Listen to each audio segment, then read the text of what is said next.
TV show ये रिश्ता क्या कहलाता है में नौतिक का किरदार निभाकर घर घर में मशहूर हुए करण मेहरा इन दिनों चर्चा में छाए हुए हैं। पत्नी निशा रावल के साथ हुए विवादों और अपनी शादीशुदा लाइफ को लेकर करण मेहरा ने अपनी वाइफ पर गंभीर आरोप लगाए हैं। इस बार करण मेहरा ने पत्नी के अवैध संबंधों को लेकर हैरान करने वाली बातें कही हैं। दरअसल अभी हाल ही में करण ने रोते हुए कहा था कि निशा उन्हें अपने बेटे से मिलने नहीं देती है और वह किसी गैर मर्द के साथ उनके ही घर में रह रही है। अब करण ने इस गैर मर्द का नाम उजागर कर दिया है, जिसका नाम जानकर आप भी शॉक्ड रह जाएंगे। करण मेहरा ने मुंबई में एक प्रेस कॉन्फ्रेंस की और निशा के बारे में चौंकाने वाले खुलासे किए। करण ने बताया कि उनकी वाइफ निशा के उनके राखी भाई रोहित साथिया के साथ एक्स्ट्रा मैटेरियल अफेयर हैं। करण ने कहा कि निशा पहले रोहित साथिया को भाई मानती थी, उसे राखी बांधती थी, पर अब उसके साथ ही निशा के नाजायज संबंध हैं। इतना ही नहीं, निशा और रोहित उनके ही घर में रहते हैं। मैंने आज तक यार 20 साल में अगर आप लोगों ने देखा हो, 15 साल तो टीवी से आप लोग देख रहे हो, क्या आपने कभी मेरे को देखा है विचार करते हुए मेरी पर्सनल लाइफ का? I am a very close person. आप लोगों से कितने लोगों ने बोला घर आना है, घर आके देखना है, मैंने कभी अलाउ नहीं किया। लेकिन आज उसी घर की वीडियो अच्छे से बनाकर सोशल मीडिया पे डाली जा रही है बेचने के लिए without my consent. Without my consent मेरा घर ये दोनों बेचना चाह रहे हैं विदाउट माई कंसेंट। घर में मेरा नाम है, मतलब क्या हो कर, कैन यू अंडरस्टैंड क्या हो रहा है? कुछ भी करना चाह रहे हैं। एंड आपको जो डेथ थ्रेट मिला था कॉल्स पर, उसको रिकॉर्ड किया है?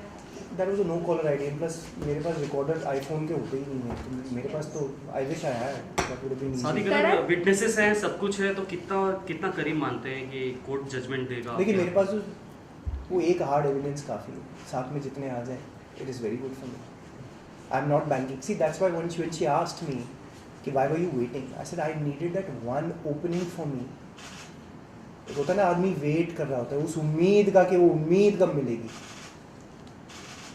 वो उम्मीद मिली तो उसके बाद अब everything will clear off. Karan, आपने बोला आपके पास 55 पेज का कोई हार्ड एविडेंस है, plus there is some evidence जो आप चला दे तो सब कुछ सॉर्टेड हो जाएगा। सो नाउ आपने वो कोर्ट को भी दे दिया है, तो like what do you think Kavish की कस्टडी आपको कब तक मिलेगी? और मैं तो देखिए मेरे Also, I would सोच like to में add one question. जब Yeah. आपकी म्यूचुअल अंडरस्टैंडिंग से आप डिवोर्स कर रहे थे, तभी काबिश की कस्टडी की आप दोनों में बात हुई कि आप किसके पास कस्टडी होगी, ये भी बात हुई होगी, तो इसके बारे में थोड़ा बहुत जानिए। सी उस टाइम पे तो यही था कि Kavish of course at that point of time बड़ी म्यूचुअली चीज़ें हो रही थी, समझदारी के साथ I sat down with her, told her कि ऐसे ऐसे ये चीज़ कर लेते हैं। At that point of time of course मैंने कहा था कि Kavish will be with her and I will be there as well to support. मैं भी यही हूँ, यहीं रहूँगा, साथ में आसपास हूँ, कभी कोई ज़रूरत हो I am always there. I am always, मेरा तो आदत ही यही है, तो नॉर्मल फ्रेंड्स के साथ I always take care of everybody, चाहे वो मेरी टीम से हो, कुछ भी हो, वट एवर। बट आज वो चीज़ वो अलग ही हो गई। आपने जब वो चीज़ कर दी, सबसे पहले तो वहीं से फर्स्ट को जो आपने रात को किया है, ये सारी चीज़ें वेव ऑफ हो गई। एक होता है कि आप समझदारी से कुछ बात करो, एक होता है wave of.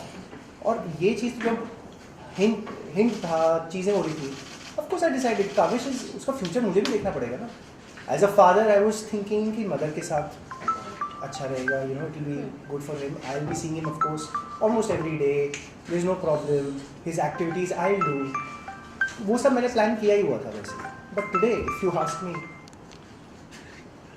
I would like to take full custody and I will take care of him, क्योंकि छोटे होते भी मैंने पाला है, मैंने 1.5 साल काम नहीं किया पहले। When he was born, everybody knows this. I used to do everything for him, feeding him, massaging him, taking care of him, doctor shots, this that. I've been everywhere with him. School भी 6 महीने का toddler program था, I used to go. Going to see a doctor also, I used to take him for those classes every time. I've never missed one class. करण, निशा ने ये mention किया था last time कि जो उन्होंने आपसे एलिमनी मांगी है, वो एलिमनी वो अपने लिए नहीं मांगी थी, वो एलिमनी काविश के फ्यूचर एजुकेशन के लिए मांगी थी। शी सेड कि उन्हें कुछ भी नहीं चाहिए। इस पर क्या कहना चाहते हैं? मेरे पास बड़ी चीज़ें हैं। पहले लिखित में जो दिया था वो अलग था, उसके बाद जो कोर्ट में डाला गया वो तो बहुत ही अलग है, वो तो उससे 2.5 टाइम्स ज़्यादा है। मतलब एक बच्चा हम लोग पालने की कोशिश कर रहे हैं, एक फ़ौज को, और एक बच्चे के लिए इतना पैसा तो नहीं चाहिए। हम लोग सब पढ़े लिखे हैं, बड़े भी हुए हैं, स्कूल्स में भी। I come from very middle class normal family है, हम भी पढ़े लिख के यहाँ पे तो बैठे ही हैं आपके सामने। कौन से बच्चे को इतने लाखों रुपए की ज़रूरत है हर महीने? ऐसा क्या होने वाला है? तो नेचुरली एलिमनी मांगने की ज़रूरत नहीं है जब इतने लाख मांग लोगे। बच्चे के नाम पे कौन यूज़ करने वाला है? Do you think I give her penny to utilize, trusting her to use it for him in today's situation?